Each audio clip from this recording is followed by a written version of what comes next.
আরশান উঠে গিয়ে ঘরের বাতি জ্বালালো। হঠাৎ এক ঝাঁক আলো এসে চোখের দরজায় হুমড়ি খেয়ে পড়ল। চোখ বন্ধ করে ফেলল সকাল।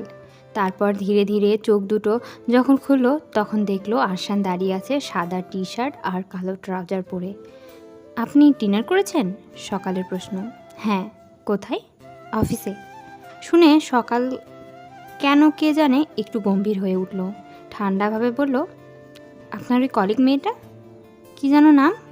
এন্ড্রিয়ানা। ওর সাথে আপনার যোগাযোগ আছে? আরশান বুঝি খানিকটা অবাক হলো এই প্রশ্ন শুনে। হেঁটে এসে বসলো সকালের পাশে। বলল, যোগাযোগ থাকবে না কেন? She is my colleague. ও, ওর সাথে ডিনার করে এসেছেন বুঝি? না, সে তো এখন আমার সাথে কথাই বলে না। আরশান মুখ ফসকে বেরিয়ে গেল কথাটা। সে কি, কথা বলে না কেন? আরশান সঙ্গে সঙ্গে কিছু বলল না। নিজের খোঁচা খোঁচা দাড়িওয়ালা গালে হাতড়ে হাতড়ে কি যেন চিন্তা করলো। একটু দ্বিধাগ্রস্ত দেখালো তাকে সেই মুহূর্তে।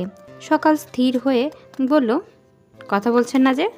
আসলে ওর সাথে আমার একটা ঝামেলা হয়ে গেছে। ঝামেলার সংবাদটা কেন যেন সকালের মনের ভেতর একটা স্বস্তির ভাব এনে দিল।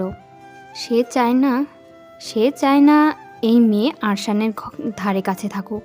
ভাবনাটা খুব টিপিক্যাল হয়ে যাচ্ছে, সে বুঝতে পারছে, কিন্তু কিছু করার নেই। কিছু কিছু ক্ষেত্রে যুক্তি দিয়ে ভাবতে হয় না, ভাবতে হয় অনুভূতি দিয়ে। এন্ড্রিয়ানা যে আরশানকে প্রতি ভয়াবহ রকমের আসক্ত, এটা সে প্রথম দিনই ওকে দেখে টের পেয়েছিল। অস্থির ভাবটা মুখে থেকে চট করে লুকিয়ে নিল সকাল। উৎসুক গলায় বলল, কী ঝামেলা? আরশান একটু ম্লানভাবে বলল, আসলে আমি একটা ভুল করে ফেলেছিলাম। এবার একটু বুক কাঁপল সকালের। কি ভুল? কদিন আগে। আরশান চুপ করলো আবার। তাকে এতটা অপ্রতিভ হতে সকাল এর আগে কখনো দেখেনি। সে একটু জোরেই বলল, কি হয়েছে কদিন আগে? আরশান সকালের চোখে চোখ রেখে তাকালো। তারপর তার মুখে একটা অপরাধবোধ খেলছে। সে ধীরে ধীরে বলল, কদিন আগে আমি এন্ড্রিয়ানার বাসায় গিয়েছিলাম। তো আমি ভেবেছিলাম, আচ্ছা আমাকে একটু সময় দিন, কথাগুলো গুছিয়ে নিই। সকালের মন থেকে স্বস্তির ভাবটা মুছে গেছে। তার মন বলছে ঘটনা অন্যরকম। আরশান কি তাহলে এন্ড্রিয়ানার সাথে ব্রেকআপ করার পরই তার সাথে এসে জুটেছে? এর মানে সকাল এখন এন্ড্রিয়ানার পরিপূরক? আরশান কেশে গলা পরিষ্কার করে নিল। বলল, আমি শুনেছিলাম যে আপনার বিয়ে হয়ে যাচ্ছে অনিকের সাথে। তো ব্যাপারটা আমাকে খুব হন্ট করেছিল। I was literally out of my mind. তাই আমার মনে হয়েছিল আমি যদি এন্ড্রিয়ানার কাছে যাই তাহলে হয়তো আপনাকে ভুলতে পারবো। সকাল নিঃশ্বাস বন্ধ করে শুনছিল। ওর চক্ষু দুটি বিস্ফোরিত, চাহনিতে দিশেহারা ভাব। সে কোনো রকমে বলল, তারপর আমি এন্ড্রিয়ানার বাসায় গেলাম। ওকে বললাম যে ওকে আমার চাই ফর দ্য টাইম বিং। সকালের মুখে রক্ত জমে উঠেছে, আগুন লাগার পূর্বাভাস। কিন্তু আরশানকে যে এই কথাগুলো বলতেই হতো, আজ নয় কাল। লুকোচুরি করা তার স্বভাবে নেই। সে সকালের গনগনে মুখটা লক্ষ্য করলো, একটু ভয় ভয় বলল, আপনি ঠিক আছেন? তারপর কি হলো? তারপর সে আমাকে প্রশ্ন করলো কেন আমি তাকে চাই। আমি কি আর সকালকে পছন্দ করি না? তো আমি বললাম যে করি না। Then she starting kissing me and I hugged her. সকালের চোখ ঝাপসা হয়ে উঠল। সে বসা থেকে উঠে পড়ে ধরা গলায় বলল, আমি আর কিছু শুনতে চাই না। আরশান সকালের হাত ধরে ফেলল। বসুন, পুরোটা শুনে নিন। না, শুনতে চাই না, অনেক হয়েছে। আরশান সকালকে টেনে বসালো সোফার উপর। করুণ গলায় বলল, আপনি রাগ করছেন আমার উপর? সকাল হঠাৎ সোফায় রাখা একটা কুশন আরশানের দিকে সজোরে ছুঁড়ে মেরে চিৎকার করে বলে উঠল, রাগ করব না তো কি করব? কেন গিয়েছেন আপনি ওই মেয়ের কাছে? কেন গিয়েছেন? আরশান দুহাত ঠেকিয়ে কুশনের আঘাত থেকে নিজেকে রক্ষা করলো। বলল, তো আমি কি করব? আপনি তো নাচতে নাচতে যাচ্ছিলেন অনেককে বিয়ে করতে। অনেককে আমি কখনোই বিয়ে করতাম না, কিন্তু আপনাদের বিয়ের বিষয়ে কথা হচ্ছিল। আর ওই ছেলেটা সেদিন আপনার পিছু পিছু ঘুরতো। আপনি যদি বিয়েই না করবেন তো এত মাখামাখি কিসের? মানুষের বন্ধু থাকতে পারে না? ও তো আমাকে কিস করে নাই। আপনার তো ছি ছি, আমার ভাবতে ঘেন্না হচ্ছে। আমাকে একটু বোঝার চেষ্টা করুন। সেই রাতে আমি আপনাকে চেয়েছিলাম ভীষণভাবে, হেনরিয়ানাকে নয়। তাই বলে আপনি ওর সাথে শুয়ে পড়বেন? বিশ্বাস হচ্ছে না আমার। কথাটি শুনে আরশান হতভম্ব হয়ে গেল। স্তম্ভিত গলায় বলল, কী সব বলছেন? সেরকম কিছুই হয়নি। আমি তার আগে একটা স্টুপিড কাজ করে ফেলেছিলাম। কি করেছিলেন? ওয়েল, যখন আমি এন্ড্রিয়ানাকে জড়িয়েছিলাম তখন সে হঠাৎ করেই বলে উঠল সে আমাকে ভালোবাসে। দেন আমি ওর কথার পরিপ্রেক্ষিতে বলে ফেলেছিলাম আই লাভ ইউ সকাল। বিস্ময়ে সকালের ভেজা টলমলে চোখ দুটো কোটর থেকে বেরিয়ে আসতে চাইছিল। সে হতভম্ব গলায় বলল, আপনি কি বলেছেন? আরশান মুখ ঘুরিয়ে নিল। স্মিত গলায় বলল, আপনি তো শুনেছেন। আমি আবার শুনতে চাই। আরশান খুব ক্ষীণ গলায় বলল, আমি বলেছি I love you Sakal. Then she slap me in my face. Sakal কোনো কথা বলতে পারছিল না। তার বুকের ভেতর একটা মিশ্রির অনুভূতি হচ্ছিল। সামনে বসা মানুষটা তাকে পাগল বানিয়ে ছাড়বে। এই মানুষটাকে সে এক ফোঁটাও বুঝতে পারে না। তবু মানুষটা তাকে চুম্বকের মতো টানতে থাকে সারাক্ষণ। একটু আগেও তার প্রচণ্ড রাগ হচ্ছিল ওর ওপর, কিন্তু এই মুহূর্তে রাগের পাশাপাশি এক অন্যরকম অনুভূতি হচ্ছে। সেই অনুভূতির নাম জানা নেই সকালের, শুধু জানে অনুভূতিটা তার সমস্ত সত্তাকে নাড়িয়ে দিচ্ছে। সে আসন্নভাবে আবার প্রশ্নটা করলো, কি বলেছিলেন? আরেকবার বলবেন? আরশান তাকালো সকালের দিকে, চোখে চোখ রেখে বলল, না, আর বলবো না। কেন বলেছিলেন এই কথাটা? আরশান মাথায় হাত রেখে ক্লান্ত গলায় বলল, জানি না। সকাল হঠাৎ উন্মাদের মতো তেড়ে এসে আরশানের টি শার্টের কলার চেপে ধরে বলল, আর কোনো দিন যাবেন না ওই মেয়ের কাছে। আরশান সকালের আকস্মিক আচরণে সোফার পিঠের ওপর হেলে পড়ল খানিকটা। বিপন্ন গলায় বলল, ওরে বাবা, মারবেন নাকি? সকাল প্রাণপণে চেঁচিয়ে উঠে বলল, মারবো, খুব মারবো আপনাকে। বলেন, আর কখনো যাবেন না ওই মেয়ের কাছে? সকালের হাতে কোত্থেকে যেন অসুরের শক্তি এসে নেমেছিল। সকাল ওর হাত চেপে হাঁসফাঁস করছিল। কোনো রকমে বলল, যাব না, গেলে একদম খুন করে ফেলবো। আপনি আমার, শুধু আমার, জেনে রাখুন। এ পর্যায়ে আরশান হেসে ফেলল। ডাকাতের মতো হো হো করে হাসতে হাসতে বলল, আমার তোমার ব্যাপারটা কি? আমি কি প্রপার্টি নাকি? হ্যাঁ, আপনি আমার প্রপার্টি, বোঝা গেল? আরশান সকালের হাত দুটো জবরদস্তি করে নিজের কলার থেকে ছাড়িয়ে নিল। হেলে থাকা অবস্থা থেকে সোজা হয়ে উঠে বসল। বলল, আপনি তো আদর টাদর করতে দেন না আমাকে। এরকম বঞ্চিত করলে এন্ড্রিয়ানার কাছেই তো আমাকে যেতে হবে, তাই না? আপনি একটা ফালতু। আরশান হঠাৎ একটা গম্ভীর গলায় বলল, আচ্ছা, আপনি আমাকে চুমু খেতে বারণ করেছেন কেন? আপনার ভালো লাগেনি? সকাল একটু অপ্রস্তুত হয়ে পড়ল প্রশ্নটা শুনে। মুখ নিচু করে বলল, ভালো লেগেছে। তাহলে নিষেধ কেন? সকাল বসা থেকে উঠে দাঁড়িয়ে বলল, আগেই বলেছি ভালোবাসা ছাড়া ওসব হবে না। বলল মুখে, কিন্তু বলতে নেই। ভেতরে ভেতরে সে প্রবলভাবে চাচ্ছিল আরশান তার কাছে আবার আসুক, প্রলয়ঙ্কারী ঝড়ের মতো ছুটে এসে ওকে লণ্ডভণ্ড করে দিক। সেই সময় হঠাৎ ওপরতলা থেকে একটা গলা ফাটানো চিৎকার ভেসে আসলো, সেই সাথে ভারী কাচের জিনিসের ভাঙচুরের শব্দ। সকাল চমকে উঠে দাঁড়ালো আরশানও। এক মুহূর্ত সময় নষ্ট না করে দ্রুত পায়ে উঠে আসলো সিঁড়ি ভেঙে। লিভিং রুমে উপস্থিত হয়ে দেখল ফাহাদ রুদ্রমূর্তি ধারণ করে দাঁড়িয়ে আছে ঘরের মাঝখানে। তাকে ঘিরে রেখেছে মাদার, বাবা আর নাবিলা। মেঝেতে ছড়িয়ে ছিটিয়ে পড়ে আছে ভাঙা কাচের ফুলদানির টুকরো টুকরো অংশ।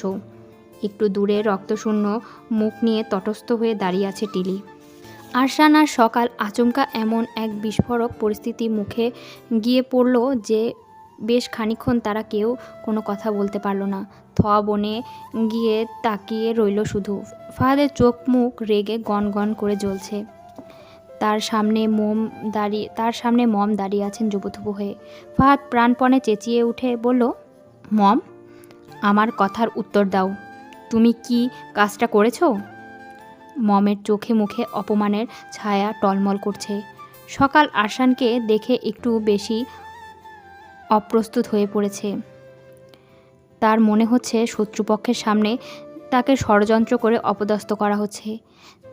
তার নাস্তানাবুদ অবস্থা দেখে এখন দৈরী দলের সদস্যদের মনে আনন্দ অনুভূতি হচ্ছে। এটা কোনোভাবেই সহ্য করা যায় না। এতক্ষণ রাগটা টিপে টিপে প্রকাশ করলেও এবার তিনি পুত্রের ওপর বজ্রের ন্যায় পতিত হলো। করেছি, কি হয়েছে তাতে? মহাভারত অশুদ্ধ হয়ে গেছে? ফাহাদ দাঁতে দাঁত চিপিয়ে বলল, তুমি এটা করতে পারো না। আমার ব্যক্তিগত ব্যাপারে তুমি দখল দিতে পারো না। ব্যক্তিগত ব্যাপার? তুমি কাকে কি বলছো? হ্যাঁ, বিয়ে করার সিদ্ধান্ত নেওয়াটা তোমার ব্যক্তিগত ব্যাপার হলো কবে থেকে? নাবিলা বেশ ঘাবড়ে গেছে। সে নতমুখে কাঠ হয়ে দাঁড়িয়ে আছে ফাহাদের পাশে, চোখ মুখে গাঢ় আতঙ্ক ছাপ। সকাল এগিয়ে গিয়ে নাবিলার পাশে দাঁড়ালো। তার হাতটা চেপে ধরে ফিসফিস করে বলল, ভয় পাস না, সব ঠিক হয়ে যাবে। আরশান চুপচাপ দাঁড়িয়ে দাঁড়িয়ে ঘটনাটা বোঝার চেষ্টা করছিল। তার ভ্রু কুঞ্চিত, কপালে ভাঁজযুক্ত। রহমান সাহেব কাউচের উপর বসে পড়েছেন তখন। তিনি নীরব দর্শক, টিলি দরজার আড়ালে দাঁড়ানো। মূল ঘটনাস্থলে এসে দাঁড়াতে সে ভয় পাচ্ছে। ফাহাদ বলল, আমি কাকে বিয়ে করব কাকে করব না সেটা সম্পূর্ণ আমার নিজস্ব ব্যাপার। তুমি মতামত দিতে পারো, কিন্তু কোনো ডিসিশন নিতে পারো না। মম জ্বলতে জ্বলতে বললেন, তাহলে এখন কি করতে হবে? ক্ষমা চাইব তোমার কাছে? ফাহাদ লোহার মতো শক্ত মুখে বলল, আমার কাছে নয়, তুমি নাবিলার কাছে ক্ষমা চাইবে। মমের চোখ দুটো বিস্ময়াবিষ্ট হয়ে উঠল। তারপর হলো ক্ষোভে অগ্নিদগ্ধ। তিনি নিজের পেটে ধরা সন্তানকে চিনতে পারছেন না। তার নিজের ছেলের বাড়ির সমস্ত সদস্যদের সামনে দাঁড়িয়ে তাকে এভাবে অপমান করতে পারবে, এটা তিনি ধারণাতেও কখনো আনতে পারেননি। ফাহাদ বরাবরই একটু ঠোঁটকাটা। মাকে সে ভালোবাসে, কিন্তু মায়ের কোনো সিদ্ধান্ত বা কাজে সে পুরোপুরিভাবে গ্রহণ করতে পারেনি আজ অবধি। মতের অমিল হলে সে ঠান্ডা মাথায় তাকে বুঝিয়েছে, যুক্তির সাথে তর্ক করেছে, কিন্তু উঁচু গলায় কথা বলেনি কখনো। এমন ঔদ্ধত্যপূর্ণ আচরণ ছেলের থেকে এই প্রথম পাচ্ছেন তিনি। এই নাবিলা মেয়েটা সাংঘাতিক। এই কদিনে ছেলেটাকে এত বদলে দিয়েছে। বিয়ে হয়ে গেলে বিয়ের পর কি করবে কে জানে। তিনি ফুঁসতে ফুঁসতে বললেন, কি বললে তুমি?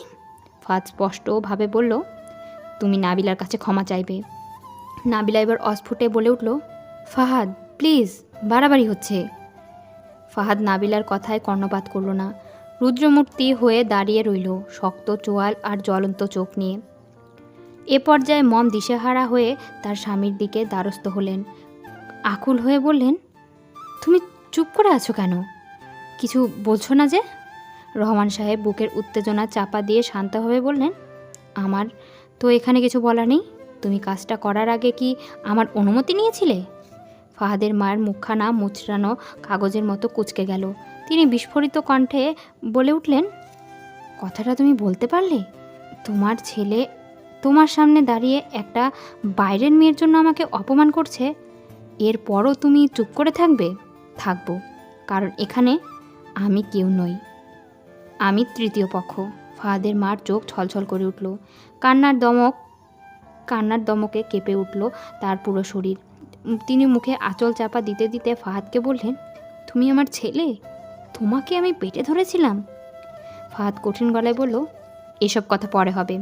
আমি বলেছি তুমি নাবিলার কাছে ক্ষমা চাও কি না। যদি না চাও তাহলে আমি এখন এই মুহূর্তে এই বাড়ি ছেড়ে চলে যাব। মম দিগ্ভ্রান্ত হয়ে উঠলেন। কি বললে? যা বলার বলে দিয়েছি, বারবার বলবো না। নাবিলা খুব কাঁদছিল। সকাল ওর মাথায় হাত বুলিয়ে দিয়ে চোখের পানি মুছে দিয়ে ওকে শান্ত করার চেষ্টা করছিল। কয়েক সেকেন্ড কেউ কোনো কথা বলল না। মম স্থবির হয়ে ফাহাদের দিকে চেয়েছিল। রহমান সাহেব এবার বসা থেকে উঠে দাঁড়িয়ে বললেন, বাড়ি ছেড়ে চলে যাবে মানে? ফাহাদ আগের চাইতেও জোরালো গলায় বলল, মম যদি নাবিলার কাছে ক্ষমা না চাই তাহলে আমি বাড়ি ছেড়ে চলে যাব।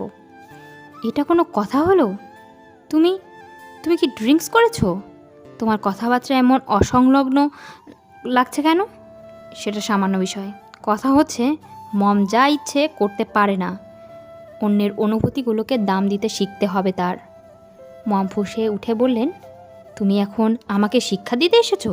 শিখাতে চাইছো? হ্যাঁ, শিক্ষা দিতে এসেছি। শিক্ষা তোমার প্রয়োজন।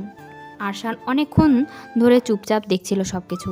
এবার এগিয়ে এসে ফাহাদের মুখোমুখি দাঁড়িয়ে বলল, তুমি এভাবে কথা বলছো কেন? You are sounding strange. Are you high? প্রশ্ন শুনে ফাহাদ একটু দমল না। কঠোরভাবে বলল, আমার আরও বেশি খারাপভাবে কথা বলা উচিত ছিল এই মুহূর্তে। You have no idea what she did to me. Arshan অত্যন্ত ঠান্ডা গলায় বলল, তিনি যাই করুক না কেন, she is still your mother. Fahad তাচ্ছিল্য সুরে বলে উঠল, mother? What do you know about mother and son relationship? তোমার তো কোনো মাই নেই। কথাটা এত সহজে বলে ফেলতে পারবে ফাহাদ আরশান তার স্বপ্নেও ভাবেনি কখনো।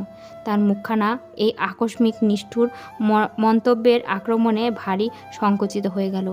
অন্যদের কাছে কেমন লাগলো কথাটা শুনে জানে না সকাল, কিন্তু তার সারা শরীর ঝাঝা করে উঠল। সে চায়নি এদের পরিবারের ব্যাপারে নাক গলাতে, তাই প্রথম থেকে চুপ করেছিল। কিন্তু এবার এই কথার পর কিছু না বলে থাকতে পারল না। জোর গলায় বলে উঠল, মাইন্ড ইয়োর ল্যাঙ্গুয়েজ ফাহাদ। কি বলছো তুমি? ফাহাদ সকালের দিকে ঘাড় ঘুরিয়ে বলল, ঠিকই তো বলছি। ভাই এমন একজনের পক্ষ নিয়ে কথা বলছে যে মানুষটা কিনা সারা জীবন তাকে ঘেন্না করে এসেছে। মম বলে উঠলেন, আমি আরশানকে ঘেন্না করি এ কথা তোমাকে কে বলেছে? ও আমার ছেলে। ফাহাদ কাট হাসল। মমের দিকে তাকিয়ে ঠান্ডা গলায় বলল, you are such a hypocrite. Arshan ধীরে ধীরে একটা বড় সড়ো নিঃশ্বাস নিয়ে নিজেকে গুছিয়ে নিল খানিকটা। স্থিরতার সাথে বলল, আমার মা নেই এ কথা সত্য, তবে এ মুহূর্তে তুমি যার সামনে দাঁড়িয়ে কথা বলছো সেই মহিলাটি আমার মায়ের মতনই। আমার জীবনে যদি কোনো মাতৃতুল্য স্থান থেকে থাকে তাহলে সেই স্থানটির দাবিদার একমাত্র তিনি। নিজের মায়ের মুখ তো আমার মনেই পড়ে না। আর একটা ব্যাপার হলো, মাদার আর আমার রিলেশনশিপ নিয়ে তোমাকে না ভাবলেও চলবে। তুমি আমার ভাই, বড় ভাই হিসেবে আমি তোমাকে বলছি যে তুমি তোমার মায়ের সাথে এই টোনে কথা বলতে পারো না। ফাহাদের অধৈর্য হয়ে বলল, ভাই প্লিজ তুমি মাঝখান থেকে কথা বলতে এসো না। মমকে ক্ষমা চাইতেই হবে, নইলে আমি বাড়ি ছেড়ে চলে যাব। ফাহাদের মায়ের চোখ দিয়ে টপ টপ করে জল পড়ছিল অবিরল। আরশান ফাহাদের চোখে চেয়ে শক্ত গলায় বলল, উনি ক্ষমা চাইবেন না। তাহলে আমি বাড়ি ছেড়ে চলে যাচ্ছি। I am moving out right now. No you are not. Listen, তুমি নাবিলাকে বিয়ে করতে চাও? এই তো, আমি তোমাকে কথা দিচ্ছি তুমি যা চাও তাই হবে। এখন এসব নাটক বন্ধ করো। ফাহাদ কিছুক্ষণ সূক্ষ্ম কঠিন চোখ নিয়ে তাকিয়ে রইল আরশানের দিকে। বড় ভাইয়ের চোখে সে এমন উদ্যত দৃষ্টি চায় না সচরাচর। আজকে তাকে অন্যরকম দেখাচ্ছে, সে যেন ঠিক তার ভেতরে নেই। ঠিক আছে, তোমার কথায় বিশ্বাস করলাম। কথাটা বলে ফাহাদ আর দাঁড়ালো না, দ্রুত পায়ে জায়গা ছাড়ল। সকাল আর নাবিলা গুটি গুটি পায়ে সরে পড়ল জায়গা থেকে। আরশান বাবার কাছে এগিয়ে গিয়ে বলল, দুশ্চিন্তার কিছু নেই বাবা, আমি দেখছি ব্যাপারটা। কিন্তু আপনারা নাবিলাকে মেনে নিচ্ছেন না কেন? বাবা বললেন, আমার তো কোনো প্রবলেম নেই, তোমার মাদার কেন এসব আজগুবি কাজ করে তা তো আমার মাথায় ঢোকে না। ঘটনা আসলে কি? মাদার কি করেছেন? তিনি নাবিলাকে ফোন করে বলেছেন যেন ফাহাদের সাথে কোনো যোগাযোগ না রাখে। আরশান কথাটা শুনে মুখ দিয়ে আফসোসের একটা চকারান্ত শব্দ বের করলো। বলল, এটা খুব খারাপ হয়েছে। তারপর সে মেঝেতে ছড়িয়ে ছিটিয়ে থাকা কাচের টুকরো জড়ো করে ট্র্যাশ করলো, কার্পেট ভ্যাকিউম করলো। ফাহাদের আম্মা নিশ্চল হয়ে দাঁড়িয়েছিলেন। তার যেন কোনো চৈতন্য নেই এই মুহূর্তে। তিনি শূন্য চোখে চেয়ে আছেন সম্মুখে। তার মনে পড়ছে আজ থেকে প্রায় 25-26 বছর আগে এক ঘোর শ্রাবণ মেঘের রাতের কথা। তারা তখন নিউ ইয়র্কের জ্যাকসন হাইটসে 2 কামরার একটি অ্যাপার্টমেন্ট ভাড়া নিয়েছিলেন। বিয়ে হয়েছে মাত্র কদিন। রহমান সাহেব সে রাতে বাড়িতে ফিরতে কিঞ্চিত বিলম্ব হলো। তিনি খালি হাতে ফিরলেন না। তার কোলে এক ফুটফুটে শিশু। শিশুর বয়স 1.5 কি 2 বছর হবে। ফাহাদের মা অবাক হয়ে বললেন, এটা কে? রহমান সাহেব বাচ্চাটাকে কোলে থেকে নামিয়ে দিয়ে বললেন, নাও, সামলাও, আজ থেকে ওর দায়িত্ব তোমার। কি সুন্দর দেবদূতের মতো দেখতে বাচ্চাটা। তার মনটা এক সীমাহীন পবিত্রতায় ছেয়ে গেল। তিনি বিস্মিত গলায় প্রশ্ন করলেন, ও কি আমাদের সাথেই থাকবে? হ্যাঁ, ছোট ফুপুকে ছাড়তে চাইছিলেন না, কিন্তু আমি জোর করে নিয়ে এসেছি। এ সময় রহমান সাহেব দূর সম্পর্কের এক ফুপু নিউ ইয়র্কে থাকতেন। আরশানের দাদুর আদেশে ছিল নতুন বইয়ের সাথে যেন কোনোভাবেই তার নাতিকে তুলে দেওয়া না হয়। তিনি নাতিকে দেশে নিয়ে আসবেন দরকার হলে, কিন্তু কোনো মতেই বিমাতার ওপর তার নাতির লালন পালনের দায়িত্ব দেওয়া যাবে না। ফাহাদের আম্মা প্রচ্ছন্ন গলায় বললেন, ভালো করেছো। সেই প্রথম মাতৃত্বের স্বাদ পেলেন তিনি। আরশানকে সম্পূর্ণ নিজের করে নিয়েছিলেন। কিন্তু কয়েক মাস বাদে দেশে বেড়াতে যাওয়ার পর শ্বশুর শাশুড়ির বৈরী ব্যবহার ও আত্মীয় স্বজনের আচার আচরণ তাকে খুব স্পষ্টভাবে মনে করিয়ে দিল যে আরশান আদতে তার সতীনের ছেলে। তার শাশুড়ি একদিন বাড়ি ভর্তি লোকের সামনে আরশানকে তার কোল থেকে ছিনিয়ে নিয়ে বলেছিলেন, ওর কাছ থেকে তুমি দূরে থাকো। আমার নাতি সৎ মায়ের কাছে বড় হবে, তুমি ওর কাছ থেকে দূরে থাকো। আমার নাতি সৎ মায়ের কাছে বড় হইব? আমি বাচ্চা থাকতে এই ঘটনা ঘটতে দিমুনা কইলাম। তিনি কাঁদতে কাঁদতে জায়গাটা ছেড়ে দৌড়ে পালিয়ে এসেছিলেন। ফাহাদ তার গর্ভে আসলো আরও 1 বছর পর। আরশানের বয়স যখন 5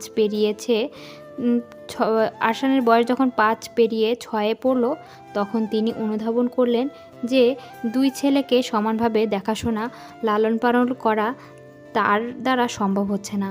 এই দেশে সব কাজ এক হাতে সামলাতে হয়। এতকাল আরশানের দাদি বারংবার অনুরোধ করা সত্ত্বেও তিনি আরশানকে কাছছাড়া করেননি। কিন্তু এবার মনে হলো এখন সময় এসেছে আরশানকে তার দাদির কাছে পাঠিয়ে দেবার। কিন্তু তিনি অনেক ভেবেচিন্তে স্বামীর কাছে কথাটা তুললেন। রহমান সাহেব কাজে কর্মে ব্যস্ত থাকতেন। স্ত্রী সন্তানেরকে সময় দেওয়ার মতো পর্যাপ্ত সময় তার কাছে ছিল না। অতএব সিদ্ধান্ত নেওয়া হলো আরশানকে কিছুদিনের জন্য তার দাদা দাদির কাছে পাঠানো হবে। ফাহাদের জন্মটা ছিল তার জীবনের সবচাইতে সুন্দর ঘটনা। এই ঘটনা তার জীবন পাল্টে দিল। সতীনের ছেলেকে নিয়ে আহ্লাদ করার দিন শেষ হলো। শ্বশুর বাড়িতে মর্যাদা বাড়ল।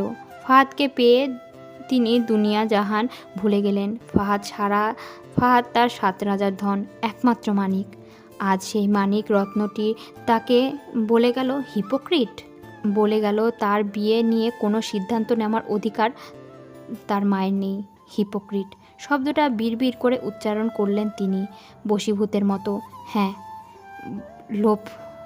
লোভ থেকে, রাগ থেকে, প্রতিহিংসা থেকে তিনি কদাচিৎ কিছু কুরুচিপূর্ণ কাজ করে থাকেন বৈকি। তাই বলে তার নিজের ছেলে তাকে হিপোক্রিট বলবে? বলে প্রকৃতির প্রতিশোধ। আজ আরশান না থাকলে ওই বাইরের মেয়েটার কাছে তার হয়তো সত্যি ক্ষমা চাইতে হতো। ক্ষমা না চাইলে পরিস্থিতি আরও ঘোলাটে হতো। তার নিজের স্বামীও আজকে তার পক্ষে একটা কথাও বলেননি।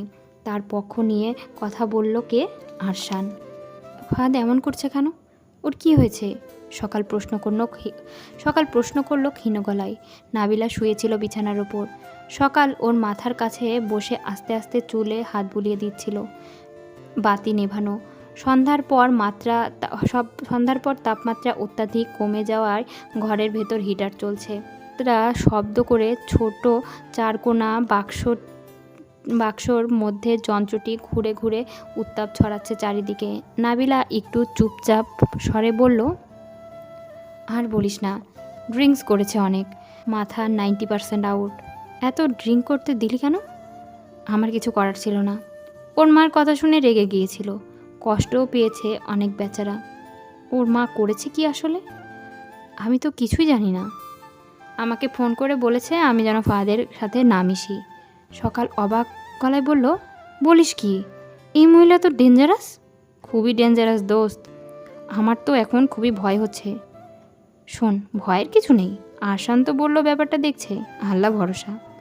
না রে, আমার চিন্তাটা অন্য জায়গায়। ফাহাদ আমাকে বিয়ে না করে ছাড়বে না যে কোনো উপায়, এটা আমি শিওর। কিন্তু বিয়ের পর এই মহিলার সাথে অ্যাডজাস্ট করব কি করে? মনে হলো সকাল নিজেও একটু চিন্তায় পড়ে গেল কথাটা শুনে। ভারী গলায় বলল, সেটাও ঠিক। আমারও মাঝে মাঝে খুব দুশ্চিন্তা হয় জানিস। মনে হয় এই মহিলাটা আমার লাইফ হেল করে দেবে বিয়ের পর। নাবিলা একটু হাসলো, আলতো গলায় বলল, আমরা দুজন একসাথে থাকলে সে কোনো ঝামেলা করতে পারবে না। আমাদের দল ভারী, আমরা দুজন আর সে একা। সকাল ফিক করে হেসে উঠল, ঠিক বলেছিস। ইস দোস্ত, এই ব্যাপারটা ভাবলেই আমার খুব মজা লাগে জানিস। কোন ব্যাপারটা? এই যে আমরা দুজন একই বাড়ির বউ হতে যাচ্ছি। Can you imagine? সারা জীবন আমি তোকে আমার পাশে পাবো। এটা ভাবলেই যে আমার ভীষণ আনন্দ হয়। নাবিলা কিছু বলল না, আর মিটিমিটি করে হাসলো একটু। তার মাথার রগ নাচছে দপদপ করে, দুশ্চিন্তায় জ্বলছে বুক। নিজের বাবা মায়ের সাথে এখনও ফাহাদের ব্যাপারে একটা কথাও বলা হয়নি। খুব শীঘ্রই বলবে। বাবা মায়ের আপত্তি করার সম্ভাবনা একেবারে ক্ষীণ। তবুও একটা ফয়সালা হবার আগে পর্যন্ত সে স্বস্তির নিঃশ্বাস ফেলতে পারছে না। তার ওপর সামনে মাসে তার ফাইনাল সেমিস্টার পরীক্ষা হয়ে গেলে এ দেশে আর একটা বাড়তি দিনও থাকা যাবে না বলে নির্দেশ দিয়েছেন বাবা। পরীক্ষার প্রস্তুতি নেওয়াতে ব্যাঘাত তৈরি হচ্ছে। কদিন হলো লেখাপড়ায় মন বসছে না একেবারেই। সব কিছু মিলিয়ে একটা ভীষণ বাজে অবস্থা। ভাবতে ভাবতে নাবিলার চোখে ঘুম নেমে এলো। তার শরীর ভারী ক্লান্তি শেষমেশ সকল দুশ্চিন্তা কেড়ে নিল, বিনিময়ে দিল এক শান্তির ঘুম। নাবিলা ঘুমিয়ে পড়লে সকাল দেখল বিছানার এক কোণে বিন্দুবাসিনী দাঁড়িয়ে আছে, হাতে বেলি ফুলের মালা। সকাল ফুলের খুশবু পাচ্ছে। সেই খুশবু তার মনের ভেতরের মেঘ কাটিয়ে দিচ্ছে একটু একটু করে। বিন্দু বলল, সেই জাতি, আপনি তো রাজকুমারকে পেয়ে আমার কথা ভুলে গেছেন। সকাল চমকে উঠল কথাটা শুনে। যা, তোমাকে আবার ভোলা যায় নাকি? বলল ঠিকই, কিন্তু তার মনের মধ্যে একটা অদ্ভুত ভাবনার উদয় হলো। এ কথা সত্য, আরশানের সাথে ঘনিষ্ঠতা বাড়ার পর বিন্দুর কথা তার খুব একটা মনে পড়ছে না। বিন্দু ছিল তার একাকিত্বের সঙ্গী। যখন কেউ ছিল না তখন বিন্দু ছিল। কিন্তু আরশান যখন আসলো তখন সকালের সমস্তটা এক নিমিষেই কেমন দখল করে নিল। বিন্দু কেন তার নিজের জন্য একরত্তি জায়গা থাকলো না আর? সে জানে দিনে দিনে এই দখল আরও বেশি গভীর হবে, বিস্তৃত হবে, ডালপালা মিলবে। সে ক্রমশ হারিয়ে ফেলবে নিজেকে ওই মানুষটার মধ্যে, দাম্পত্য জীবনের মধ্যে, সংসারের মধ্যে। বিন্দুবাসিনী হারিয়ে যাবে তার ফেলে আসা দিনগুলো, শৈশব, কৈশোর, তারুণ্য। হারিয়ে যাবে হরিণডাঙ্গা। মানুষের জীবনের সবচেয়ে বড় কঠিন সত্য হলো সময় তার কাছ থেকে মূল্যবান কিছু বস্তু বিনা অনুমতিতে ছিনিয়ে নেয়। ছিনিয়ে নিতে নিতে এক সময় গোটা মনটাকেই পরিবর্তন করে দেয়। মানুষ ভুলে যায় কদিন আগে তার একদম অন্যরকম আর একটা মন ছিল। সকালের বুকটা কেমন মোচড় দিয়ে ওঠে। বিন্দু বলে, আপনার শেহজাদা কেমন আছে? সকাল হাসে, ভালো। আপনাকে খুব ভালোবাসে বুঝি? ভালো আর কই বাসলো, বলেই তো দিল পরিষ্কারভাবে ভালোবাসে না। শুনে বিন্দু খুব হাসলো, বলল, উনি একটু পাগল আছেন। তা আছে, তবে একটা জিনিস আমার খুব খারাপ লাগছে। কি জানো? সে বলেছে সে আমাকে ছাড়া বাঁচতে পারবে। কি করে পারবে বিন্দু? আমি তো তাকে ছাড়া বাঁচতেই পারবো না। বিন্দুবাসিনী একটু গম্ভীর গলায় বলল, কথাটা তিনি একেবারে ভুল বলেননি শেহজাদি। পৃথিবীতে কারোর জন্য কিছু থেমে থাকে না। শুনতে খারাপ লাগলেও কথাটা সত্য। যে সময় কারোর জন্য বসে থাকে না। আপনার মনে হচ্ছে এখন আপনি ওনাকে ছাড়া বাঁচতে পারবেন না, কিন্তু আদতে পারবেন। আমি পারবো না। পারবেন। শুধু নিঃশ্বাস নেওয়াকে কি বেঁচে থাকা বলে? ও আমার জীবনে না থাকলে আমার হৃৎপিণ্ডটা কেবল নিঃশ্বাসই নেবে, বেঁচে থাকতে ভুলে যাবে। তিনি হয়তো শুধু নিঃশ্বাস নেওয়াকে বেঁচে থাকা বুঝিয়েছেন। মানুষটাকে আমি বুঝি না বিন্দু, ভারী দুর্বোধ্য। বুঝে যাবেন, আর একটু সময় নিন। আরশান ডেকের ওপর বসেছিল চেয়ার পেতে। তার গায়ে একটা মোটা লেদারের জ্যাকেট, কোলে রাখা ভায়োলিন। বাইরে ঝুপঝুপি অন্ধকার। আকাশ ভর্তি নীল নীল নক্ষত্রের সাথে একটা দুর্বল চাঁদ জেগে আছে। চাঁদের আলোটা বড় ম্লান, জ্যোৎস্না নেই। কয়েকটা তক্ষক ডাকছে সুতীব্রভাবে। দূরে একটা শেয়াল ডেকে উঠল আচমকা। হাওয়ায় সনসন শব্দ তুলে শুকনো পাতা সরে গেল এদিক থেকে সেদিক। রাত বাড়ছে, শীত বাড়ছে। আজকে ভায়োলিন বাজাতে ইচ্ছা হচ্ছে না। মনকে আঁকড়ে ধরেছে এক অদ্ভুত বিষণ্ণতা। হাজার রকম চিন্তা মাথায় ঘুরছে। ফাহাদ জন্মাবার দিন দিদা বাংলাদেশ থেকে ফোন করে বলেছিলেন, দাদু ভাই দোয়া করো যেন তোমার একটা বোন হয়, কারণ ভাই হলে কিন্তু তোমার আদর কমে যাবে। তোমাকে আর কেউ আদর করবে না। সবাই শুধু নতুন ভাইকে আদর করবে। এখনও স্পষ্ট মনে আছে তার দিদার কথাগুলো। সেই কথাগুলো তার শিশু মনে প্রভাব ফেলেছিল। সে মনে প্রাণে আল্লাহর কাছে দোয়া করেছিল তার যেন একটা বোন হয়, কিন্তু আল্লাহ তার দোয়া কবুল করেন নাই। সেদিন সন্ধ্যাবেলায় তার একটা ফুটফুটে ভাইয়ের জন্ম হয়। ভাইয়ের জন্মের সংবাদ পেয়ে সে একদম মর্মাহত হয়ে পড়েছিল।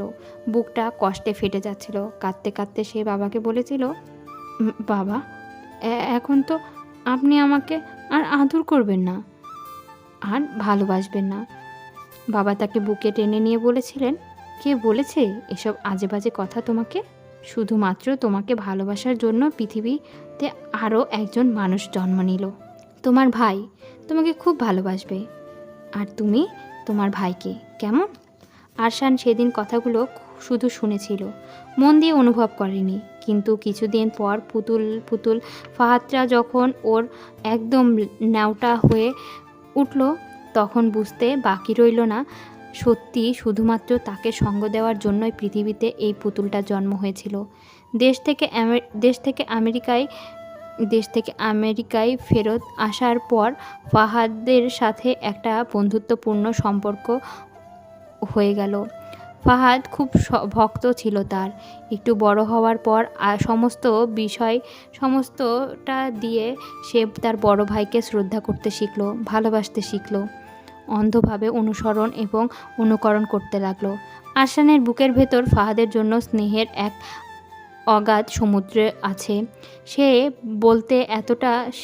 সত্যি বলতে টিলির জন্যও এতটা নেই, কিন্তু সময় গড়ানোর সাথে সাথে কেন জানে একটু একটু করে দূরে ছিটকে পড়ল ফাহাদ। নিজের একটা আলাদা জগৎ তৈরি করে নিল। একটা অদৃশ্য দেয়াল গড়ে উঠল দুই ভাইয়ের মাঝে। এই অদৃশ্য দেয়াল গড়ে ওঠার পেছনে ফাহাদের মায়ের ভূমিকা যে নিছক কম নয়, এটা আরশান জানে। আজকে ফাহাদ বলল, আরশানের কোনো মা নেই। তাই মাতা পিতার ভেতরকার আবেগ অনুভূতি এবং সর্বোপরি সম্পর্কের গভীরতা আরশান কখনোই অনুধাবন করতে পারে না। ফাহাদ কিন্তু জানে না যে ফাহাদ এই পৃথিবীতে আসার আগে আরশানেরও একজন মা ছিল। সেই মা তাকে পেটে ধরেনি, কিন্তু বুকে ধরেছিল। তার নিজের গর্ভধারিণীকে সে কোনো দিন এক মুহূর্তের জন্য বাসতে পারেনি, কিন্তু এই মাকে সে ভালোবেসেছিল খুব ছোটবেলায়।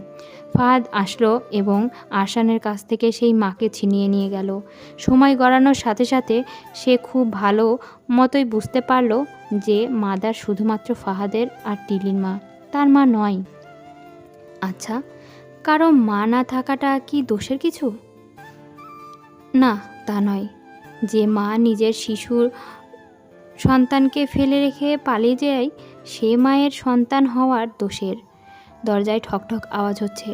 চিন্তার ছেদ পড়ল আরশানের। ঘাড় ঘুরিয়ে দেখল কাচের দরজার ওপাশে একটি নারী মূর্তি দাঁড়িয়ে আছে।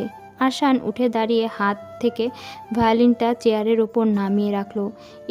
এগিয়ে এসে স্লাইডিং দরজা খুলে ভেতরে ঢুকলো। অন্ধকারে মাদার দাঁড়িয়ে আছে। কিছু বলবেন?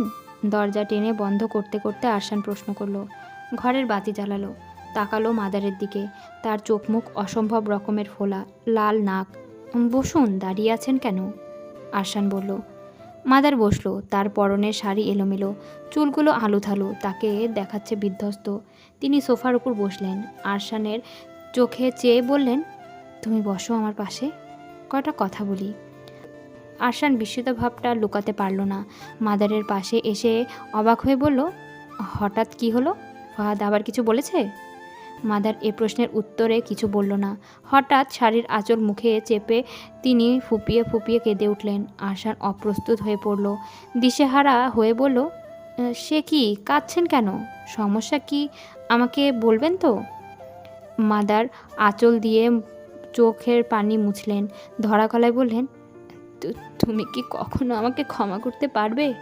প্রশ্নটা এত বেশি অনাকাঙ্ক্ষিত ছিল যে আরশান প্রাথমিকভাবে মনে হলো সে ভুল শুনছে। তার দু চোখে খেলে গেল প্রবল বিস্ময়। কপালে পড়ল অপ্রতিভ ভাঁজ। সে অনেক কষ্টে ঠোঁট দুটো নেড়ে বলল, কি বললেন? মাদারের মুখের ওপর থেকে শাড়ির আঁচল ছড়ালেন। ভেজা চোখ দুটো আলতোভাবে মেলে ধরলেন আরশানের মুখের ওপর। বললেন, ক্ষমা চাই তোমার কাছে, ক্ষমা করতে পারবে? আরশানের বিস্ময়ের ধাক্কা কাটিয়ে উঠতে আরশানের মিনিট দুয়েক সময় লাগলো। সে খুব ভালো মতোই জানে যে সামনে বসা 50 পৌরা রমণীর জীবনে সে এক আশ্বাওড়া বই, অন্য কিছু না। একথা সত্য। এ মানুষটা যদি তাকে অবহেলা না করত, তাহলে হয়তো আরশান আজ একটু অন্যরকম হলেও হতে পারত। আরশান জানে, টের পায়, একটা সময় তার সত্যি একজন মায়ের বড় প্রয়োজন ছিল। স্কুল থেকে ফেরার পর মনে চাইতো কেউ একজন খাবার নিয়ে অপেক্ষা করে থাকুক তার জন্য। পরীক্ষার আগের রাতগুলো মাদার যখন ফাহাদের জন্য দুধের গ্লাস হাতে নিয়ে ঠায় দাঁড়িয়ে থাকতেন ওর পড়ার টেবিলের পাশে, আরশান তখন এক অনিচ্ছাকৃত দীর্ঘশ্বাস আপনা আপনি বেরিয়ে পড়ত বুক চিরে। দিদার মৃত্যুর হয়েছে প্রায় 17 বছর আগে। তারপর থেকে তার জীবনে আর কোনো নারীর ভালোবাসা নেই। আচ্ছা, সকাল কি তাকে ভালোবাসে? আরশান অন্যমনস্ক হয়ে যাচ্ছিল। কেন এসব কথা আসছে এতকাল পরে? যে সময় আরশানের একজন মায়ের দরকার ছিল, সে সময় তো কেউ তার দিকে ফিরেও তাকায়নি। বাবাই বা কতটা বুঝতে পেরেছিলেন তাকে? আরশান সেসব পুরনো হিসাব নিকাশ ভুলে যেতে চায়, নতুন করে বাঁচতে চায়। এখন তার জীবনে সকাল আছে, তার আর কোনো অভাব নেই। যে সময় চলে গেছে, সেই বিগত সময়কে তো আর কোনো দিন ফেরানো যাবে না। আরশান একটু অস্থিরভাবে বলল, কেন বলছেন এসব কথা? কেন বলছি জানি না, শুধু মনে হচ্ছে আমি কিছু ভুল করে ফেলেছি। কি ভুল? সবটা তোমাকে বলা যাবে না বাবা। ক্ষমা চাইছেন কেন? কি দোষ করেছেন আপনি? মাদার প্রশ্নটা শুনে কিছুক্ষণ থম মেরে বসে রইলেন। তারপর চোখ থেকে টপ টপ করে গড়িয়ে পড়ল কয়েক ফোঁটা জল। হঠাৎ বলে উঠলেন, তোমাকে কখনো আমি ঘেন্না করিনি, এ কথা তুমি বিশ্বাস করো? আরশান থমকে গেল। তার বুকের ভেতর পায়ে পায়ে ফিরে আসছিল ছেলেবেলার বোকা অভিমান। আসলে মানুষের শৈশবের মনটা কোথাও হারায় না কখনো, ঘুমিয়ে থাকে ভেতরে। হঠাৎ জেগে ওঠার পর টের পায় যে সে বয়সটা নিছকই মাত্র সময়। মানুষের মনের কোনো বয়স নেই। মন চির নবীন ও চির বৈচিত্র্যময়। বেশিরভাগ মানুষই শৈশবের স্মৃতি বেশিরভাগ মানুষেরই শৈশবের স্মৃতি হয় মধুর। দাদু বাড়িতে কাটানো দিনগুলো বাদে তার বাকি শৈশবটা মধুর নয়। এমনকি দাদুর বাড়িতে থাকার সময়ও সে পরিপূর্ণভাবে সুখী ছিল না। সে সময় বাবাকে মিস করত ভীষণভাবে। আর মাদারকে তো তা আর মাদার যে তাকে আর আগের মতো চায় না, সে বাস্তব সত্যটাও তার ওই ছোট্ট ও অপরিণত মস্তিষ্কে ঠিক ঢুকে গিয়েছিল। আরশান একটু নিস্তেজ গলায় বলল, বিশ্বাস করি না। মাদার আকুল হয়ে বললেন, বিশ্বাস করো প্লিজ, আমি কোনো দিন তোমাকে ঘেন্না করিনি। আমার শাশুড়ি চাইতেন না যে তোমার দায়িত্ব আমি নেই। উনি আমাকে অনেক অপমান করেছেন। আমার কোল থেকে তোমাকে ছিনিয়ে নিয়ে গেছেন বাড়ি ভর্তি লোকের সামনে। বলেছেন সৎমায়ের হাতে তিনি তার নাতিকে তুলে দেবেন না। তোমার 4 বছরের জন্মদিন গ্রামের বাড়িতে হলো। আমি পায়েস রান্না করেছিলাম শখ করে। আমার শাশুড়ি সেই পায়েস তোমার মুখে তুলতে দিলেন না। বললেন সেই পায়েস খেলে নাকি তোমার অমঙ্গল হবে। আর তোমার বাবা আজীবনই একরকমের মেনিমুখ মানুষ। সে কোনো দিন তার বাবা মায়ের মুখের ওপর কিছু বলতে পারেননি। কেন বলছেন এসব কথা এতকাল পর? কেন বলছি জানি না, মনে হচ্ছিল কথাগুলো বলা দরকার, তাই বললাম। আরশান মাদারের দিকে চাইল, ধীর গলায় বলল, একটা সময় আপনাকে আমার প্রয়োজন ছিল। আমার তো মা ছিল না কখনো, তাই আপনি চাইলে আমার সেই খালি জায়গাটা পূরণ করতে পারতেন, কিন্তু করেননি। আপনার ইচ্ছে শক্তি এতটা প্রবল ছিল না বলেই। আর সেই সমস্ত দিনগুলো তো আপনি এখন আর চাইলেও ফিরিয়ে দিতে পারবেন না, তাই না? মাদার চুপ করে থাকেন। তার গাল বেয়ে গড়িয়ে পড়ছে এক কান্নার ধারা। মানুষটাকে এমনভাবে ভেঙে পড়তে আরশান এর আগে কখনো দেখেনি। সে বুঝতে পারে ফাহাদের কাছ থেকে পাওয়া চোটটা তিনি সামলে উঠতে পারছেন না। সে উঠে দাঁড়িয়ে মাদারের পাশে এসে দাঁড়ালো। তার মাথায় হাত রেখে শান্তভাবে বলল, এভাবে ভেঙে পড়বেন না। আমি ফাহাদকে বুঝিয়ে বলবো, সব কিছু ঠিক হয়ে যাবে। আর নাবিলা মেয়েটা ভালো। আপনার আর কথাটা না বাড়িয়ে ওদের সম্পর্কটা মেনে নিন। মাদার ফ্যাল করে তাকিয়ে রইল কিছুক্ষণ আরশানের দিকে। ফাহাদকে তিনি যত আদর ভালোবাসার যত্ন দিয়ে বড় করুক না কেন, তিনি খুব ভালো মতোই জানেন যে আরশানের মতো স্বচ্ছ বুদ্ধি ও প্রাণোচ্ছল মন ফাহাদের কোনো কালেই ছিল না, এখনও নেই। তিনি নিজের মাথায় রাখা আরশানের হাতটি ধরে আকুল গলায় বলল, এই মুহূর্তে আমি ফাহাদকে নিয়ে ভাবছি না, ভাবছি তোমাকে নিয়ে।